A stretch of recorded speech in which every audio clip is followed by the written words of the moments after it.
કોળિયાક નજીક આવેલા ધોળી વાવ પાસે અકસ્માત સર્જાયો હતો. ડમ્પર અને બાઇક વચ્ચે ગમખ્વાર અકસ્માત સર્જાયો હતો. અકસ્માત સર્જાતા બાઇક ચાલકને ઈજા પહોંચતા તાત્કાલિક ખાનગી હોસ્પિટલમાં ખસેડવામાં આવ્યો હતો. આ અકસ્માતમાં બાઇક ચાલકનું ટૂંકી સારવારમાં મોત થયું હતું. મૃતક યુવાનની લાશને પીએમ અર્થે સરકારી હોસ્પિટલ ખાતે ખસેડી આગળની વધુ કાર્યવાહી હાથ ધરી છે.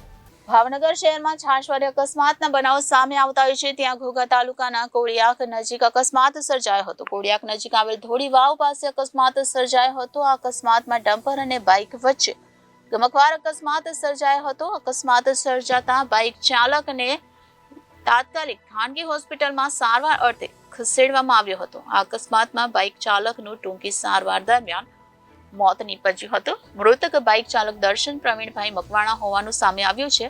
અકસ્માતની જાણ ઘોઘા પોલીસને થતા પોલીસ ટીમ પણ ઘટના સ્થળે પહોંચી હતી. હાલ પોલીસ દ્વારા અકસ્માત અંગે ગુનો નોંધી આગળની કાર્યવાહી હાથ ધરવામાં આવી છે.